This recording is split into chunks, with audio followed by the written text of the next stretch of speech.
चलो देखो, कल हम लोग बात करते हैं एचआरए पर, ठीक है ना।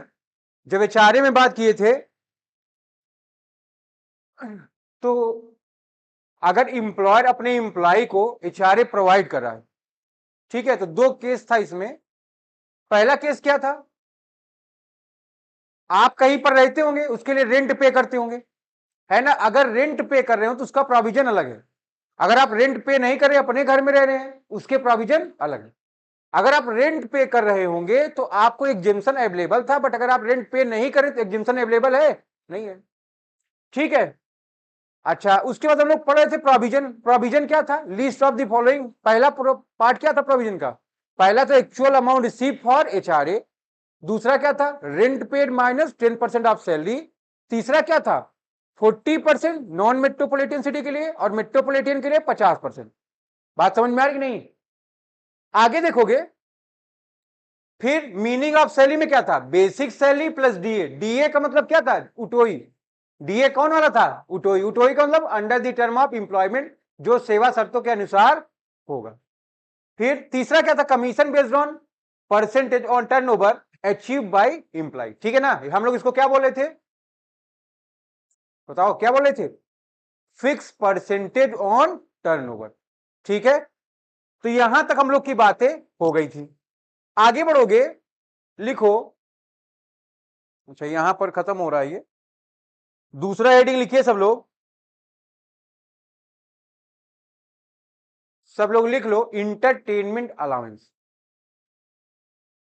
ठीक है। आ जाओ यहां पर हम लोग एक सीरियल वाइज चलेंगे, ठीक है।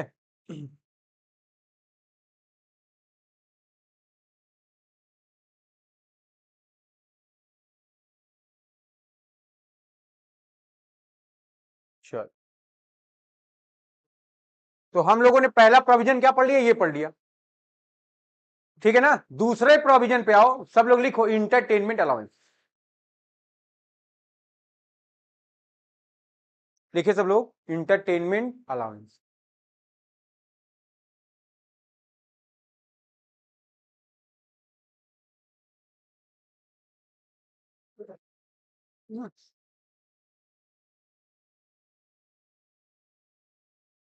इंटरटेनमेंट अलाउंस क्या होता है, कल आपको बताया गया है ना।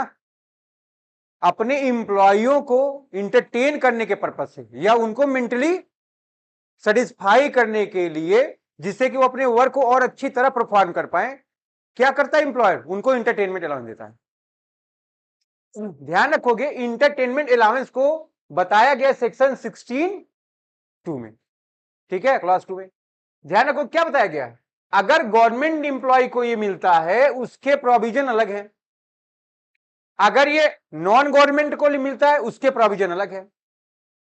अगर ये गवर्नमेंट को मिलेगा उसका प्रोविजन क्या है, least of the following is exempt, इन तीनों में से जो कम होगा वही एग्जेम्प्ट होगा।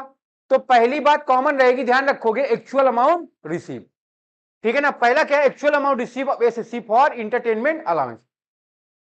एसएससी को इंटरटेनमेंट अलाउंस के लिए कितना पैसा मिला। दूसरा क्या, मैक्सिमम लिमिट कितनी है, 5000 पर एनम। साल भर में कितना इंटरटेनमेंट करेंगे तुम्हारा, है ना। तुमको जॉब पर क्यों रखा गया, काम करने के लिए, इंटरटेन करने के लिए, कभी कदा इंटरटेनमेंट किया जाएगा, ठीक है ना। तो मैक्सिमम कितना साल भर में, 5000, ठीक है।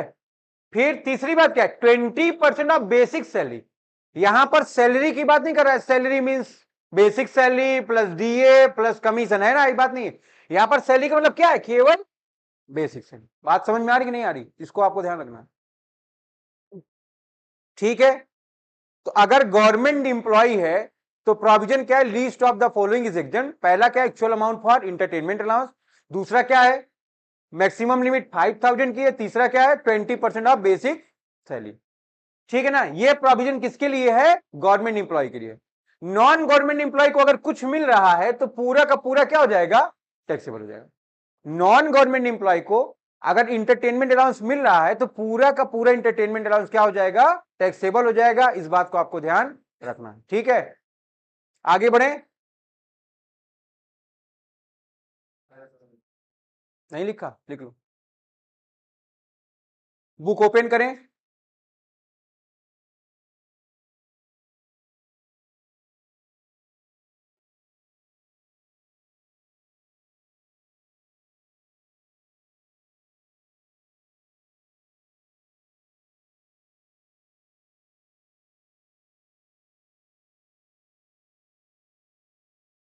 हो जाए बता दीजिएगा। क्वेश्चन नंबर 14 पर आओ सब लोग, ग्रुप में मैसेज करो।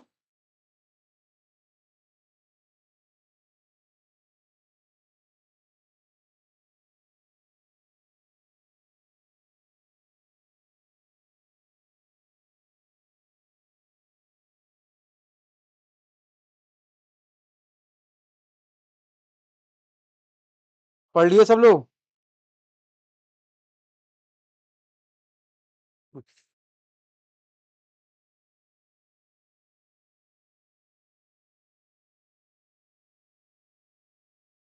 चलो,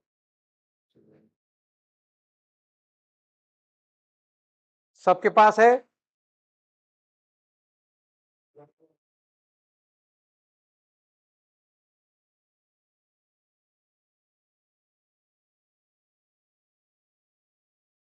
पढ़ो 14 सब लोग।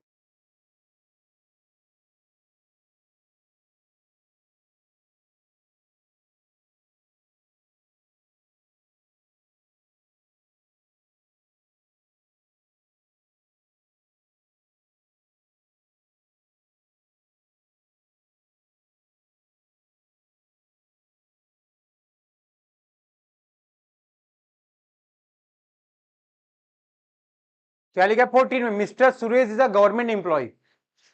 मिस्टर सुरेश ये क्या है? गवर्नमेंट एम्प्लॉय है। फिर क्या कह रहा है? ही receive salary 50,000 per month, DA है 55,000 per month, entertainment allowance 5,000 per month है।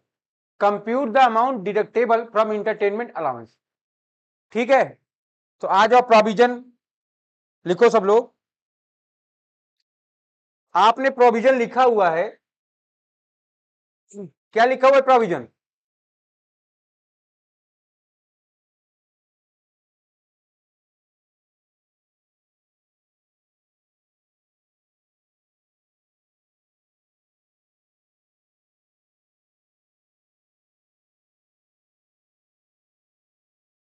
Entertainment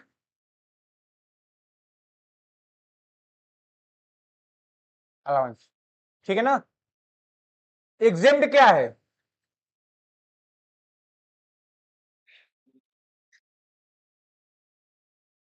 least of the following. पहली बात क्या है इसमें? Actual amount receive. तो रिसीव कितना हुआ? 5,000 पर मंथ, तो 12 महीने में कितना हुआ? 60,000। ठीक है, दूसरी बात, मैक्सिमम लिमिट कितने की है? तीसरा क्या है? 20% of basic salary. Basic salary कितने की है?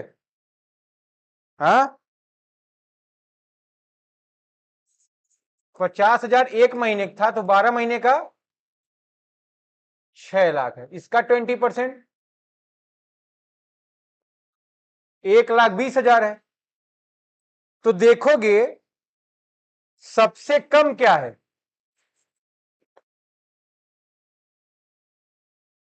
5,000 है ना? सबसे कम क्या है? 5,000। ठीक है, अब देखो तो तुम्हारा एग्जेम्प्ट कितना होगा? एग्जेम्प्ट कितना होगा हमारा? 5,000 रुपए। ठीक है, यही है आपका 14th नंबर। 5,000 पर मंथ, इसको मिलाएंगे पर मंथ। हाँ, एंटरटेनमेंट अलाउंस 5,000 पर मंथ मिल रहा है। हाँ, मैक्सिमम ये 5,000 ये ले सकते हैं। मैक्सिमम कितना आप डिस्काउंट ले सकते हो, एग्जेम्पशन ले सकते हो? एक साल में 5,000 का। ठीक है ना? एक साल में आप कितना ले सकते हो? केवल 5,000 रुपए। पा रहे हो 60,000 रुपए, एग्जाम कितना होगा? तो 55,000 क्या हो जाएगा आपका? टैक्सेबल हो जाएगा। बात समझ में आई नहीं? सैलरी का पार्ट बन जाएगा। ठीक है, तो यही बात है इसमें। हो गया तो आगे बढ़ा जाए।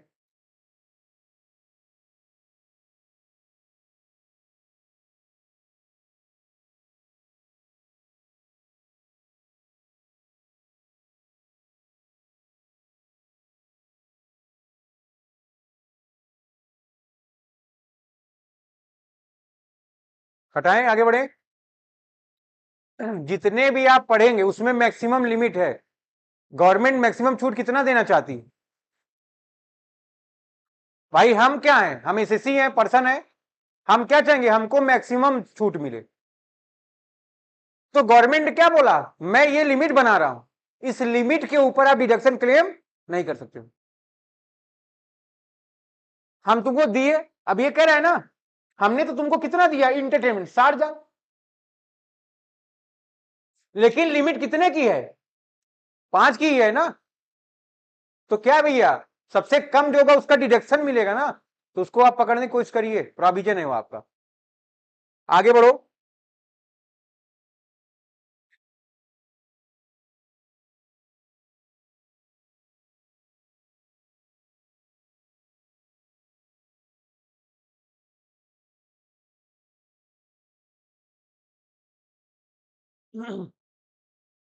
इंटरटेनमेंट अलाउंस के बाद आ जाओ सब लोग प्रोफेशनल टैक्स पर।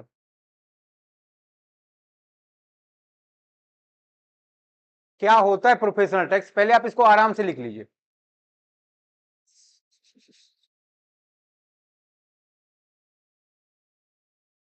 धीरे धीरे हम सब बता रहे हैं।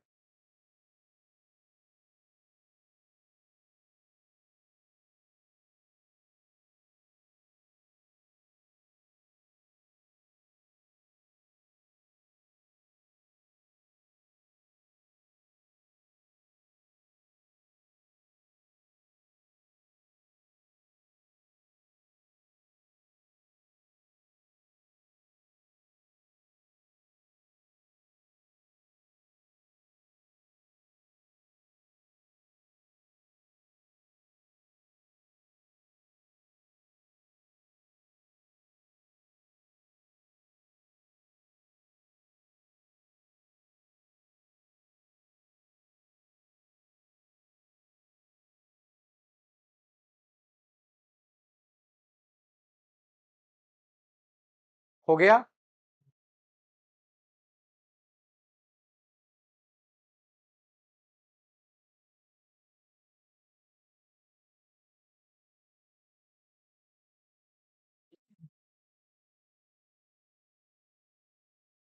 क्या लिखता है, ये लिखता है any sum paid by SSC.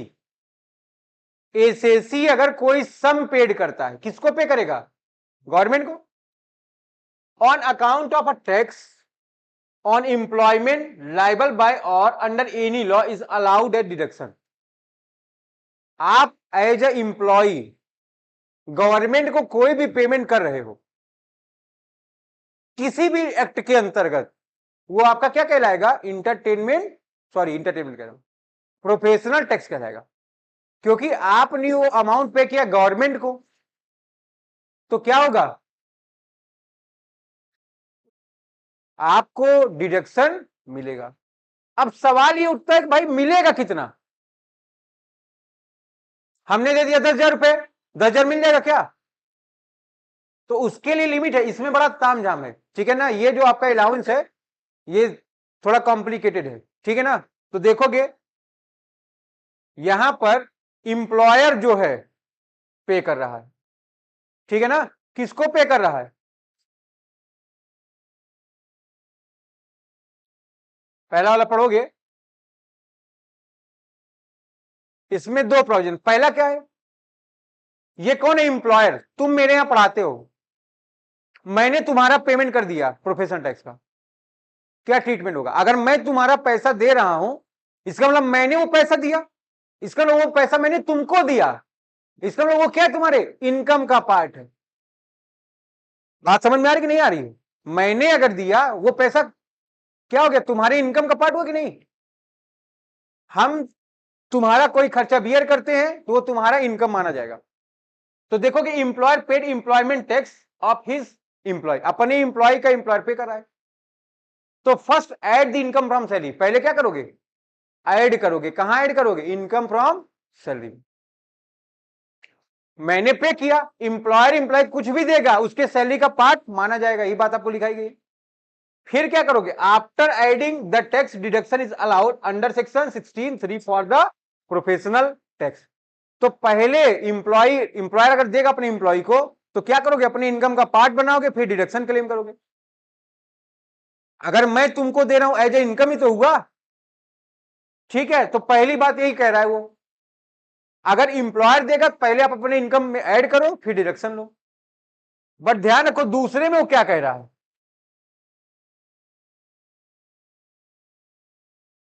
तुमने खुद से अपना टैक्स दिया तो उसको तुम्हारे इनकम में ऐड करने की रिक्वायरमेंट है नहीं, वो तो ऑलरेडी ऐड था ना तुम्हारे इनकम में। इंप्लॉय पे कर रहा है deduction claim directly under section 16(3) for professional tax, ध्यान रखोगे। फिर इसका एग्जेम्पशन ले लेंगे आप अंडर हेड सैलरी में, ठीक है ना। तो यहां पे प्रोविजन क्या बना, अगर इंप्लॉयर अपने इंप्लॉय को इंटरटेनमेंट टैक्स खुद देता है पहले उसके सैलरी का पार्ट बनेगा फिर एग्जेम्पशन क्लेम करेगा। बट अगर वो खुद पे करेगा तो डायरेक्ट क्लेम कर लेगा, कहां पर, अंडर सेक्शन 16(3) में। बात समझ में आ रही है आपके, आगे बढ़े। हाँ हाँ नोट कर लीजिए, नोट कर लीजिए, ये जरूर नोट कर लो। जब पेपर में तुम्हारे क्वेश्चन आएंगे ना तो एक प्रोविजन नहीं रहेगा उसमें, 5-6 प्रोविजन को एक करके क्वेश्चन पूछा जाएगा और रिटायरमेंट भी ऐड कर देगा उसमें, ठीक है ना। तो ध्यान रखना प्रॉब्लम थोड़ी कॉम्प्लिकेटेड रहेगी।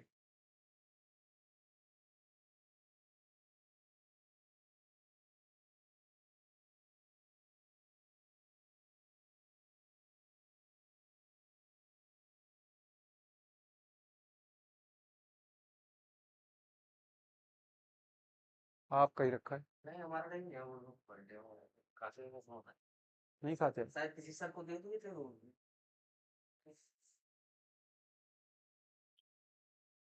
मैं ही खा ले रहा हूँ।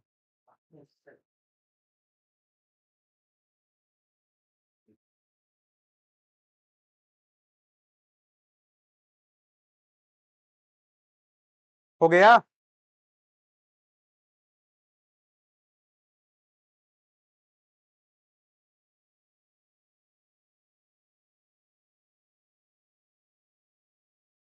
ये बहुत ध्यान से रख के लिख के रखना।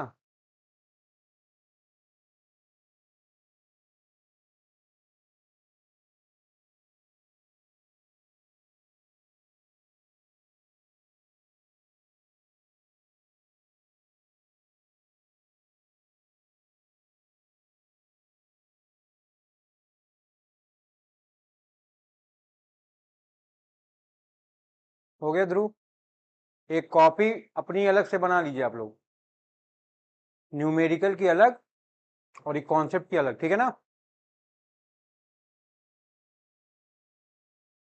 हटाएं। अब ये लिखना तुम कायदे से नोट पूरा आराम से इसको लिखना।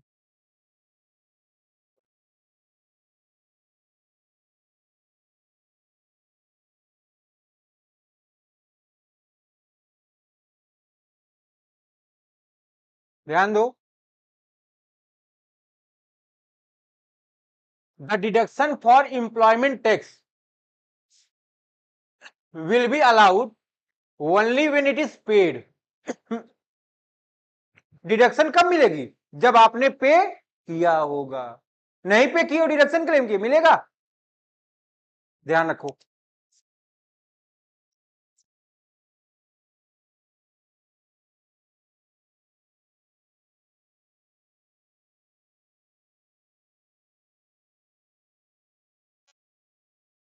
कौन करेगा, गवर्नमेंट करेगी, किसको करेगी, इंप्लॉय को, लेकिन कब करेगी, जब उसने इंप्लॉयमेंट टैक्स का पैसा पे किया है ड्यूरिंग द प्रीवियस ईयर, कब, पिछले साल। उसके पहले वाले साल किए हो तो मिलेगा, नहीं मिलेगा, ठीक है। 10 employment tax due but not paid during the previous year will not be allowed at deduction. Due था आपके ऊपर, आपको देना था बट आपने दिया नहीं दिया, आप डिडक्शन क्लेम कर सकते हो, कर सकते हो, लेकिन मिलेगा नहीं मिलेगा, क्या मिलेगा, ध्यान रखो। बात समझ में आ रही कि नहीं भाई, जब तुमने गवर्नमेंट को दिया नहीं, गवर्नमेंट तुमको डिडक्शन क्यों दे, आप जो पैसा गवर्नमेंट को पे करते हो गवर्नमेंट के कामों में लगता है, इसलिए गवर्नमेंट तुमको क्या करता है, डिडक्शन प्रोवाइड करता है। पहली बात क्लियर, ठीक है ना। ये पेड बेस्ड डिडक्शन है, अगर आप पे किए होंगे तो मिलेगा, आपने पेड नहीं किया, ड्यू है, तो आप डिडक्शन क्लेम नहीं कर सकते हो। The income tax act 1961 does not restrict any monetary limit for employment tax. कितना मिलेगा? इनकम टैक्स एक्ट 1961 में कोई प्रोविजन नहीं कितना मिलेगा, ठीक है, कोई मॉनेटरी लिमिट नहीं है। Thus, any amount paid by the SSC as employment tax shall be allowed at deduction. इसलिए क्या बोला, आपने जो भी अमाउंट पे किया है उस सब का आपको डिडक्शन मिलेगा, ठीक है, विदाउट एनी लिमिट, उसकी कोई लिमिट नहीं लगाई जाएगी।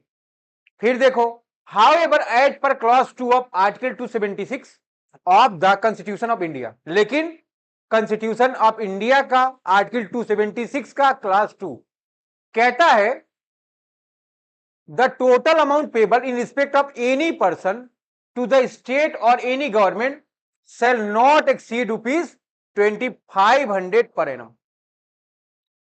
बात समझ में आ रही कि नहीं आ रही है? क्या बोला उसने? अब यहां पर जो आर्टिकल 276 है उसने क्या कर दिया, लिमिट लगा दी कि नहीं लगा दिया?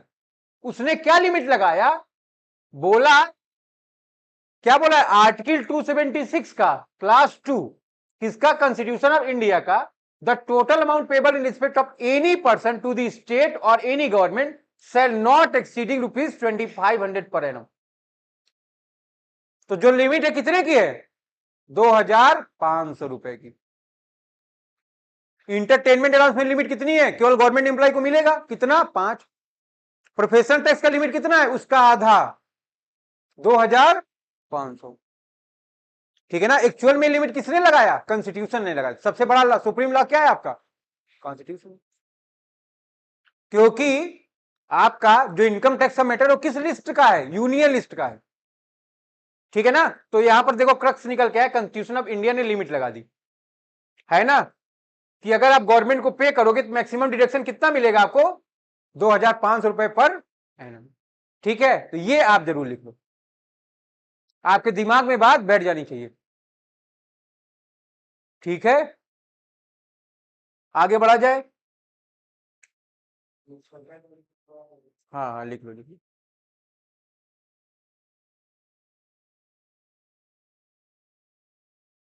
हो गया।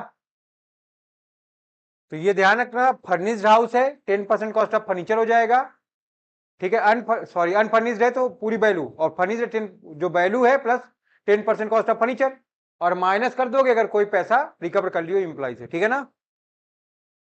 सैलरी की मीनिंग देखो, धराशायी हो जाओगे तुम लोग इसमें।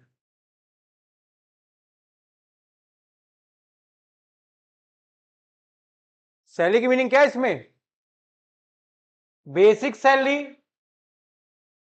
डीए कौन सा, टैक्सेबल अलाउंस, जितने भी अलाउंस हैं अगर वो टैक्सेबल है सब ऐड हो जाएंगे। फिर बोनस, कमीशन, कमीशन कोई भी हो, परसेंटेज वाला भी नहीं चलेगा, नॉन परसेंट वाला भी चलेगा। Any other payment in cash, और भी कोई पेमेंट अगर आप उसको कैश में कर रहे हो, ठीक है। इसमें इंक्लूड क्या नहीं होगा, डीए कौन सा, फिर कंट्रीब्यूशन अगर आरपीएफ में इंप्लॉय किया है, और एग्जेम्प्टेड अलाउंस इसमें काउंट नहीं किए जाएंगे। बात, डीपी का मतलब कौन, डियरनेस पे तो हमेशा रहता है ना, वो तो कल बताया गया तुम लोग को। डियरनेस पे को आप हमेशा कंसीडर करोगे क्योंकि वो फार्मिंग दी पार्ट ऑफ होता है, ठीक है ना, सैलरी। अब देखो यहां पर उतोई के लिए आएगा सेवा शर्तों में, under the term of employment, हाँ ठीक है। तो चलो इसको, अब लास्ट प्रोविजन आप अपना लिखिए, आगे बढ़े।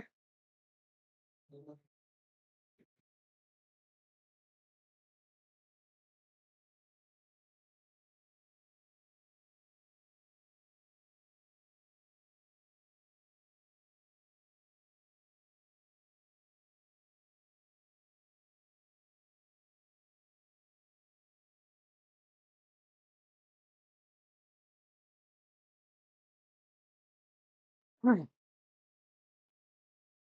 देखो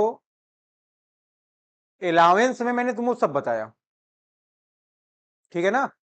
HRA जैसे चिल्ड्रन पे कितना था वो सब तो बता ही दिए थे कल ही, ठीक है। उसको तुमको रटना पड़ेगा किस पर कितना डिस्काउंट, ठीक है ना। अभी हम पूछेंगे भी सबसे।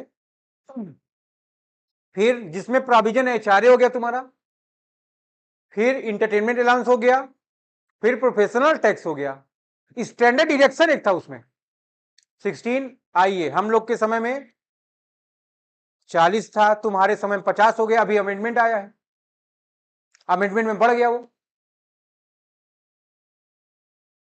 ठीक है ना। तो ध्यान रखो स्टैंडर्ड डिडक्शन क्या है, किसी पर्टिकुलर हेड की इनकम में अगर आप आते हो तो उस डिडक्शन के अंदर ऑटोमेटिक आ जाओगे, वही क्या है आपकी स्टैंडर्ड डिडक्शन है। जैसे अगर कोई पर्सन सैलरी की इनकम कंप्यूट करेगा तो उसको 50,000 रुपए का स्टैंडर्ड डिडक्शन मिलेगा, ठीक है ना। अभी देखो नया बजट आया है, स्टैंडर्ड डिडक्शन बढ़ गया कि नहीं बढ़ गया, है ना। कितना हो गया, क्या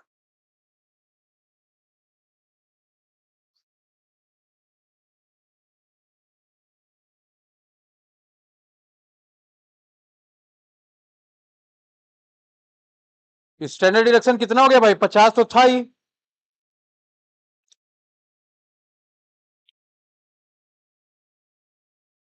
शायद ये हो गया है, कल मैं पढ़ रहा था 75,000 हो गया, है ना। स्टैंडर्ड डिडक्शन बढ़ के कितना हो गया है 75।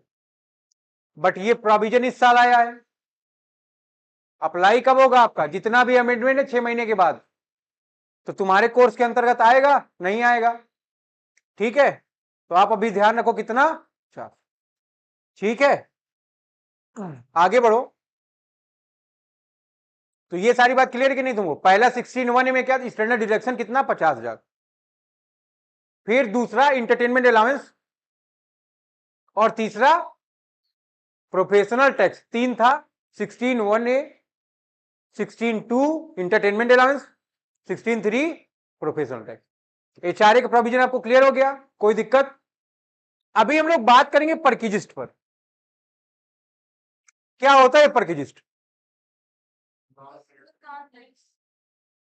परकिजिस्ट को बताया गया सेक्शन 17(2) में, और रूल 3 है आपका ये, ठीक है ना।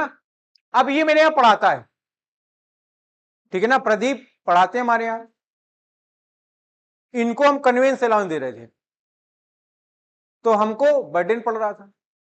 हमने क्या किया, एक गाड़ी खरीद ली, अब बोला सारे टीचरों को ये गाड़ी छोड़ेगी और लेके आए।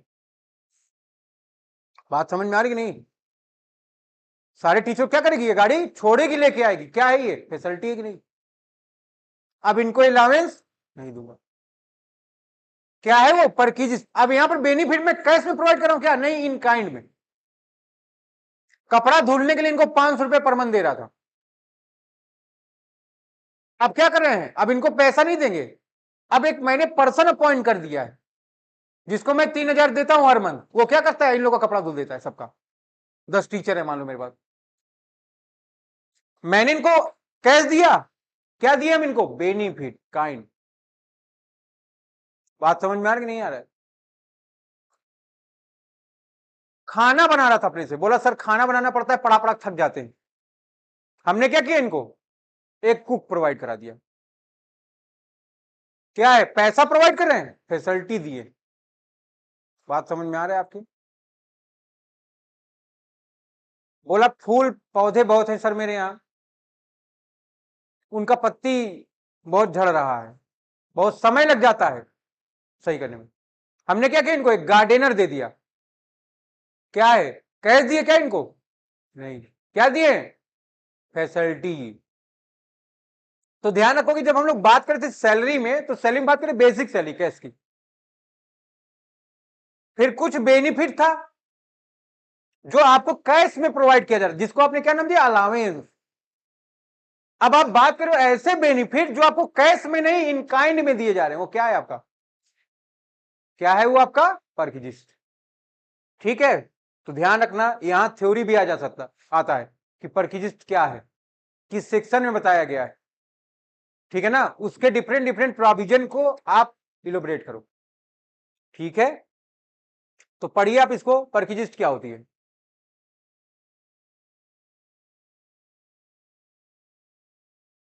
क्या लिखते हैं ये, परक्विजिस्ट इज द बेनिफिट। क्या ही भाई, ये बेनिफिट है ही, आपको मिल रहा है, which is provided by the employer to his employee. जो कौन प्रोवाइड करता है, एम्प्लॉयर अपने। ठीक है ना, it include any benefit attach to an office और पोजीशन। जो लोग लेफ्टिनेंट होते हैं, कर्नल होते हैं, उनको देखते हो, उनको गाड़ी भी मिली होती है, 4 लोग भी मिले होते हैं, तो उसमें फैसिलिटी क्या है, ध्यान रखोगे, वो उनकी पोजीशन का, उनकी पोजीशन की वजह से मिला है। बात समझ में आ रहा है कि नहीं आ रहा है। आप किसी ऐसे ऑफिस में हो जहां वो चीज मिलती है, सबको ही मिलती है, लैपटॉप हो गया, जैसे केपीएमजी में गए तो क्या है, बेनिफिट है कि नहीं है, परक्विजिस्ट है कि नहीं। फोन मिल गया तुमको, रिचार्ज कराया जा रहा है, वाईफाई फैसिलिटी दी है, क्या ही आपकी परक्विजिस्ट है।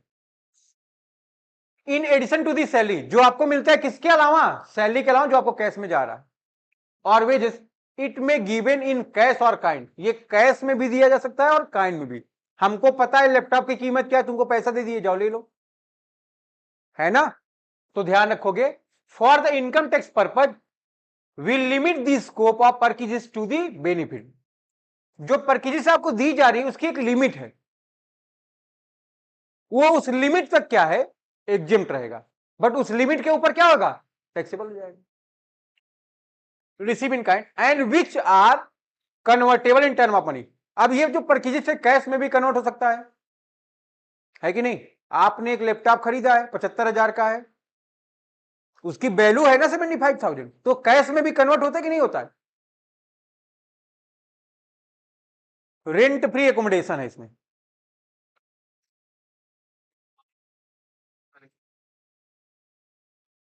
वो इसमें आएगा कि आवाज?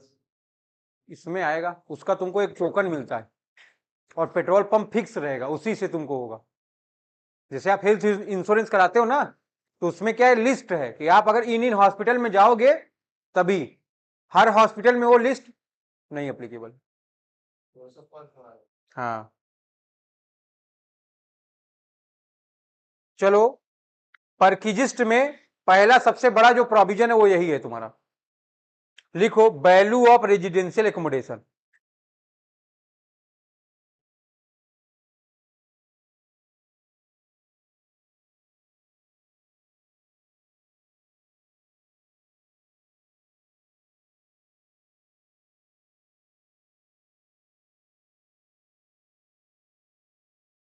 क्या हो गया ऋषभ,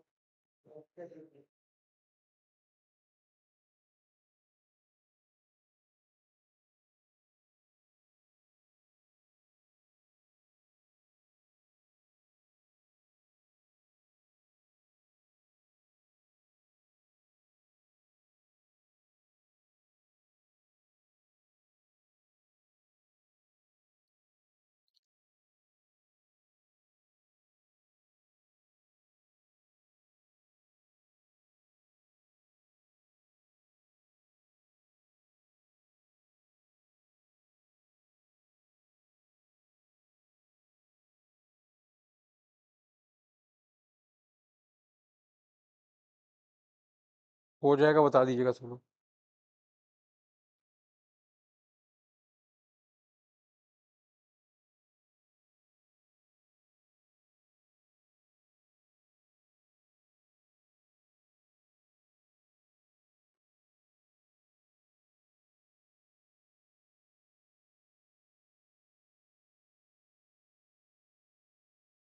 हो गया,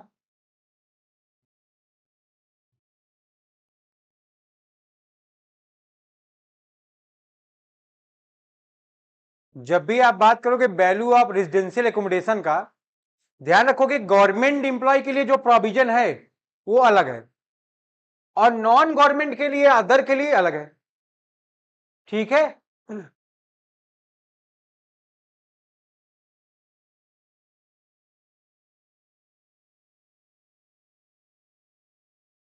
हाँ तो ध्यान दोगे सब लोग, अगर गवर्नमेंट इंप्लॉय है, ठीक है ना, अगर गवर्नमेंट इंप्लॉय है तो देखोगे प्रोविजन 2 है, ठीक है ना। आप देखेंगे उसको घर किस टाइप का दिया गया है, एकोमोडेशन बोलते हैं उसको, जिसमें आप रहते हो उसको क्या बोलते हो, एकोमोडेशन, जो आपको कंपनी की तरफ से मिला है। देखोगे unfurnished house, what is mean by unfurnished house, हाँ जहां पर एक सिंपल एक बल्ब लगा है, एक पंखा लगा हुआ है चाचा नेहरू वाले जमाने का, एक चौकी पड़ी है आपके सोने के लिए, और वहां पर कोई फैसिलिटी है नहीं, शावर ओवर नहीं वहां बाथरूम में, टोटी है, बाल्टी है, मग्गा है, लक्स वाला साबुन मिलेगा तुमको वहां। ठीक है, बात समझ में आ रही कि नहीं। तो ध्यान रखोगे ऐसे हाउस को आपने क्या नाम दिया, अनफर्निश्ड एकोमोडेशन। बात समझ में आ रही कि नहीं। यहां पर क्या होगा, amount determined as per government rule, इसकी वैल्यू क्या होगी, जो गवर्नमेंट ने तुमको दे दिया। बात समझ में कि नहीं, अनफर्निश्ड हाउस में गवर्नमेंट ने जो तुमको दे दिया वही उसकी वैल्यू हो जाएगी पर की रजिस्ट्री, ठीक है ना। इसी को आप लाइसेंस फीस के नाम से भी जानते हैं। वीओटीपी का मतलब क्या है, वैल्यू ऑफ टैक्सेबल पर की रजिस्ट्री। तो जो लाइसेंस फीस जो मतलब गवर्नमेंट ने तुमको पेमेंट कर दिया, 1000 कर दिया, 1000 रुपए क्या हो गया, आरएफए का वैल्यू हो गया। आरएफए मतलब रेंट फ्री एकोमोडेशन। बात समझ में आ रही है नहीं आ रही है।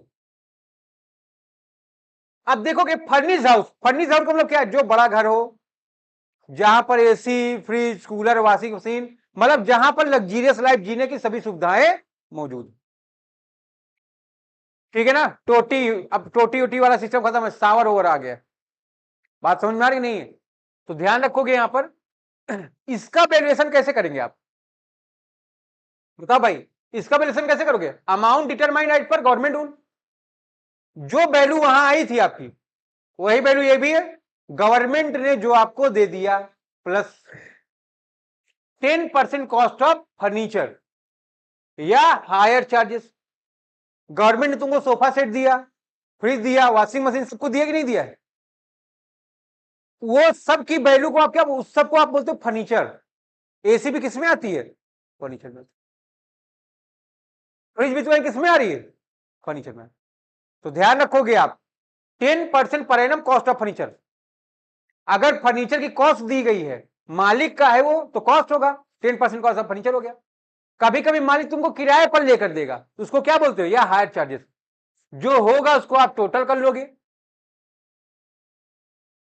मान लो इनके ऊपर 50,000 का वैल्यू ऑफ टैक्सेबल परचेज है, इनसे 5,000 हम ले लेते हैं, हम कहते हैं ये सुविधा तुमको तब देंगे जब 5,000 तुम दोगे, इसने कहा ले लो, 50,000 का दे रहे हो, 5,000 ले लो। तो जो अमाउंट मैं इससे रिकवर किया वो अमाउंट क्या कर देंगे, माइनस कर देंगे। टोटल हमने 50,000 की फैसिलिटी दी, 5,000 इसे ले लिया, तो कितने फैसिलिटी दी, 45 की। तो यहां पर टोटल वैल्यू में से इंप्लॉय से जो रिकवर हो जाएगा उसको आप माइनस कर दोगे, जो वैल्यू आ जाएगी वही वैल्यू ऑफ टैक्सेबल परचेज कहलाएगी। ठीक है, नोट कर लो यहां तक।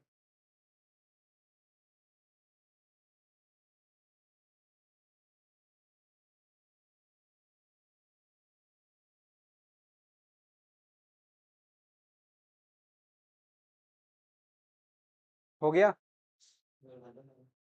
लिख लो आराम से लिखो।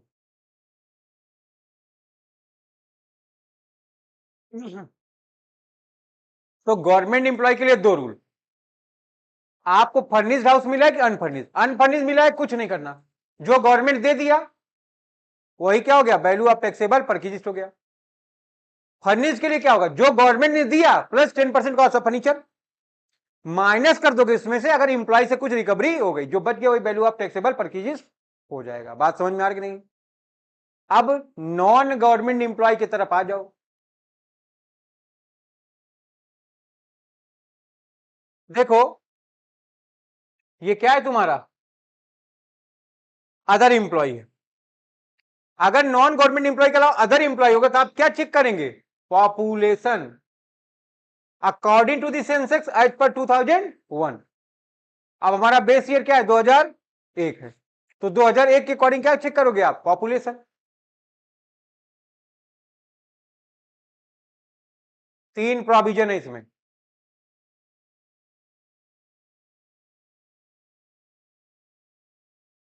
ठीक है ना। अभी देखो इसमें एक प्रोविजन और रहेगा, क्या बोल रहा है ये, अदर इंप्लॉय है, एकोमोडेशन ऑन बाय एम्प्लॉयर, मकान किसका है, एम्प्लॉयर का खुद का। क्या चेक करें आप, पॉपुलेशन, ठीक है, एज पर सेंसेक्स 2001 के अकॉर्डिंग। बातों को ध्यान से सुन लो, अगर पॉपुलेशन 10 लाख तक है, अगर ऐसी सिटी में है आप जहां की पॉपुलेशन कितनी है, up to 10 lakh, UF, H का मतलब क्या है, अनफर्निश्ड हाउस, ठीक है ना, यू का मतलब अन, एफ का मतलब फर्निश, एच का मतलब हाउस, ठीक है। अनफर्निश्ड हाउस की वैल्यू क्या है, वैल्यू ऑफ टैक्सेबल परचेज, वीओटीपी का मतलब वैल्यू ऑफ टैक्सेबल परचेज, क्या हो जाएगा, 7.5% ऑफ सैलरी। अगर अनफर्निश्ड हाउस है 7.5% सैलरी का होगा, किसका, अनफर्निश्ड हाउस का। फर्निश्ड होगा क्या करोगे, ये value plus 10% cost of furniture, minus कर दोगे जो इंप्लॉय से रिकवर हुआ होगा। बात समझ में आ रही कि नहीं आ रहा है, या क्या करो, इसके भी दो पोर्शन, पहला पोर्शन क्या है, अनफर्निश्ड, अनफर्निश्ड में क्या है 7.5% ऑफ सैलरी, फर्निश्ड में क्या है 7.5% of salary plus 10% cost of furniture minus recovery अगर कर लिया आपने इंप्लॉय से, जो वैल्यू बच गई वही वैल्यू ऑफ टैक्सेबल परचेज होगी। ठीक है प्रदीप जी। फिर देखिए, अगर पॉपुलेशन मोर देन 10 लाख है बट अप टू 25 लाख, तो क्या है भाई, 10% ऑफ सैलरी। अगर पॉपुलेशन 10 लाख से ज्यादा है और 25 तक है, ऐसी सिटी में तुम रहते हो, तो सैलरी का 10%। किसके लिए, अनफर्निश्ड के लिए। फर्निश्ड के लिए क्या होगा, 10% कॉस्ट ऑफ फर्नीचर उसमें ऐड कर लोगे, माइनस कर लोगे अगर कुछ रिकवर हो गया इंप्लॉय से, जो वैल्यू बच गई वही क्या हो जाएगी, वैल्यू ऑफ टैक्सेबल परचेज। बात समझ में आ रहा है Rishabh Yadav.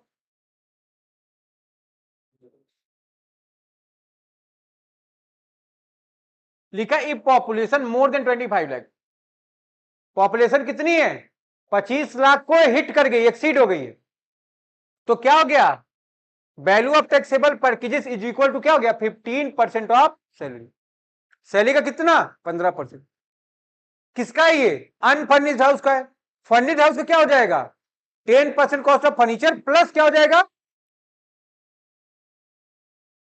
10% cost of furniture minus कर दोगे अगर कुछ रिकवर हो गया किससे, इंप्लॉय से, 10% कॉस्ट ऑफ फर्नीचर या हायर चार्ज जो भी होगा। बात समझ में आ रहा है प्रदीप, अभी सबसे पूछा जाएगा पूरे क्लास में और डंडे की बरसात होगी। ठीक है, कोई दिक्कत, लिखेंगे आप लोग, लिख लीजिए।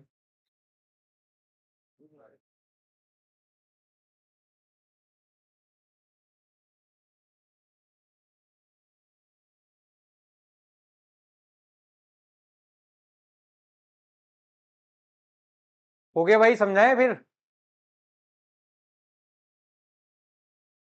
अदर इंप्लॉय का ही, यहां एकोमोडेशन इंप्लॉयर का नहीं है, एकोमोडेशन किसने लिया है, इंप्लॉयर ने रेंट पर लिया है या लीज पर होगा, ठीक है ना। देखो, एकोमोडेशन टेकन ऑन लीज और रेंट पेड बाय एम्प्लॉयर, ठीक है। अगर अनफर्निश्ड हाउस है, एक्चुअल रेंटल वैल्यू या 15% of salary whichever is lower, value of taxable purchase क्या हो जाएगा आपका, यहां पर जितना तुमने रेंट पेड किया है या रेंटल वैल्यू है या 15% ऑफ सैलरी, दोनों में से जो कम होगा। फिर फर्निश्ड हाउस होगा तो वही होगा, वैल्यू ऑफ टैक्सेबल परचेज ये वाला उठ के यहां आ जाएगा, मतलब एक्चुअल रेंटल वैल्यू या 15% of salary whichever lower में आ जाएगा, प्लस 10% कॉस्ट ऑफ फर्नीचर या हायर चार्ज हो जाएगा। ठीक है, अगर इंप्लॉय से कुछ रिकवर हो गया तो माइनस हो जाएगा, नहीं हुआ तो बढ़िया है।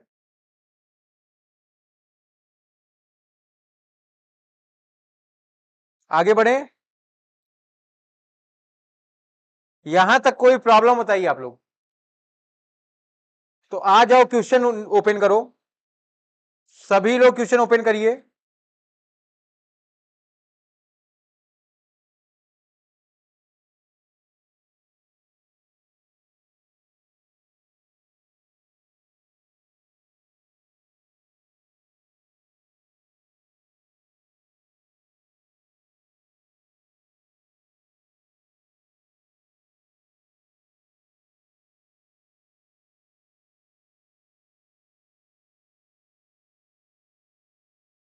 लो किताब लो भाई।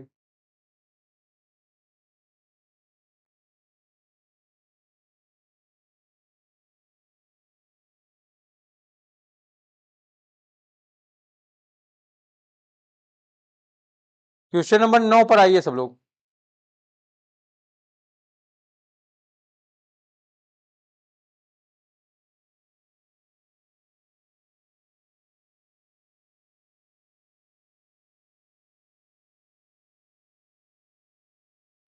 सबके पास है?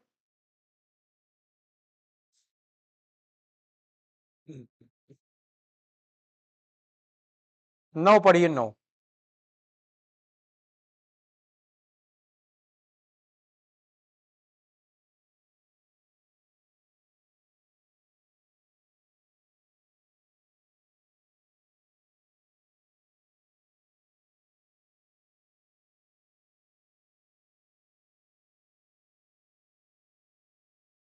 मिस्टर एक्स है, 3,40,000 की बेसिक सैलरी है, 24,000 कमीशन है, 10,000 का बोनस है, 6,000 का यूनिफॉर्म अलावेंस है, जिसमें से 60% यूटिलाइज कर ले रही है, 40% बचा लिए।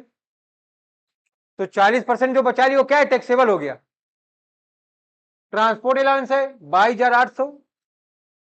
आपको कैलकुलेशन करना रेंट फ्री एकोमोडेशन का। अगर पॉपुलेशन मोर देन 40 लाख है, मोर देन 15 लाख है, बट नॉट एक्सीडिंग 25 लाख है, नॉट एक्सीडिंग 10 लाख है। तीनों केस का बोला इसमें, ठीक है। तो चलिए आप लोग इसको कर सकते हैं, शुरू हो जाइए, लगाइए अपने से इसको।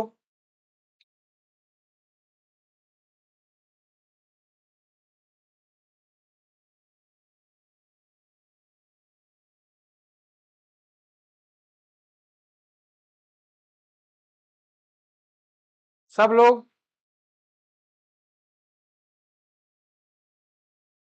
क्वेश्चन नंबर 9 करें, जल्दी जल्दी।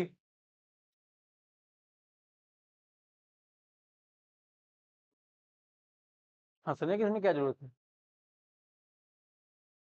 जल्दी करो।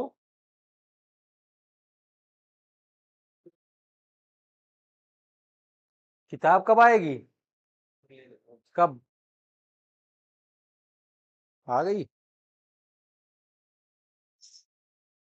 चलो देखो, सबसे पहले इसमें क्या करोगे,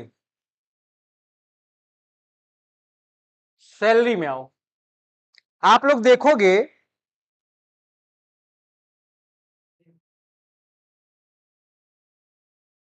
बेसिक सैलरी कितने की है, 340 की।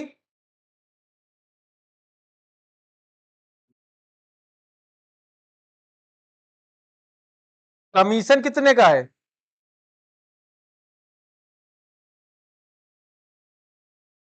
बोनस हो गया ये आपका,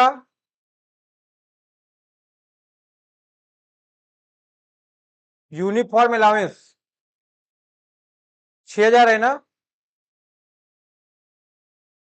6,000 का 40%, 2,400। और क्या दिया गया देख लो, ट्रांसपोर्ट अलाउंस,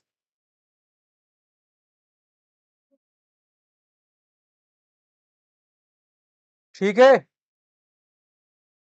22,800। सबको ऐड कर लो।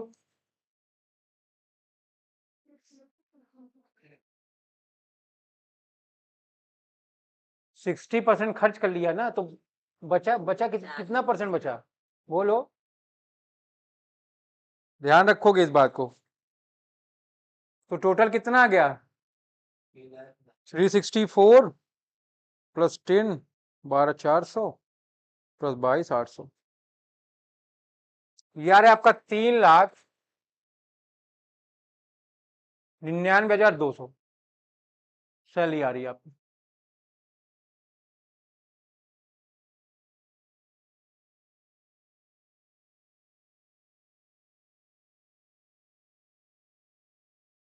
ठीक है ना। अब पहले में पॉपुलेशन कितनी है,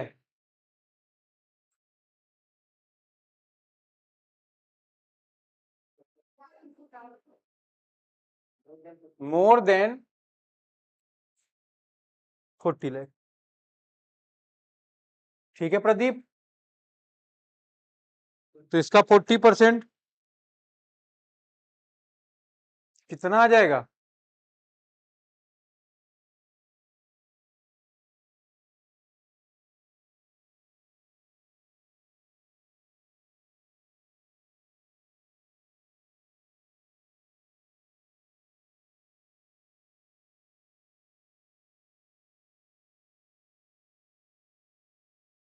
हम्म,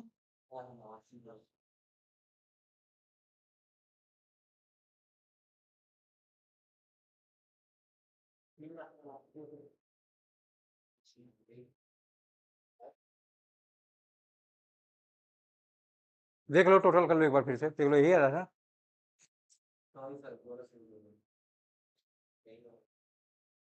देख लो कोई, हाँ आ रहा है तो अच्छी बात है, नहीं आ रहा है तो कोई बात नहीं। चलो एक बार सब लोग अपने से करो।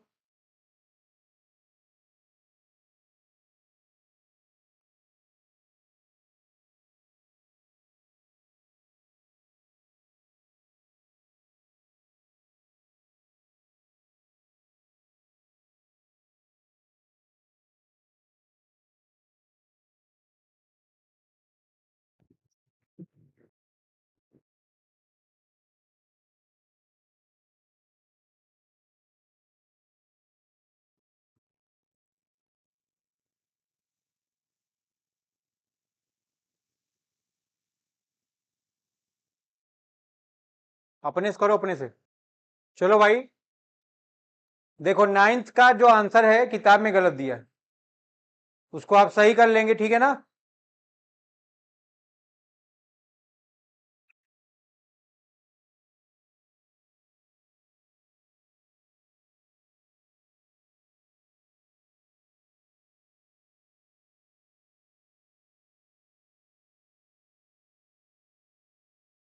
आगे बढ़े हम लोग, तो देख लो, अपना आंसर सही कर लीजिएगा आप लोग किताब में से, ठीक है ना? देखो हमने उल्टा लिख दिया है, ये पहला है, ये दूसरा है, ये तीसरा है, ठीक है ना? पहले में पॉपुलेशन क्या है, एक्सीड है 40 लाख से, ठीक है ना? तो सैलरी का मतलब सबने निकाल लिया, basic salary plus commission plus bonus plus uniform allowance plus travelling allowance. Total हमारी जो सैलरी आई 3,99,200 आ गई, इसका 7.5% निकाला गया, ठीक है? पहले 15% निकालोगे 59,880 है, ठीक है? फिर 10% निकालेंगे, कितना आ जाएगा 39,920, और 7.5% जब निकालोगे 29,940 रुपए आ जाएगा, ठीक है ना? तो यही हमारा आरएफए का वैल्यू है, इसको आप ध्यान में रखोगे, ठीक है? आपके बुक में जो आंसर दे रहा है वो देखो दे रहा है टैक्सेबल वैल्यू ऑफ आरएफए, ए का है 48,237, बी का है 34,098, सी का है 24,118, ठीक है ना? तो आप इसको अपना सुधार ले, ठीक है? जल्दी करिए इसको।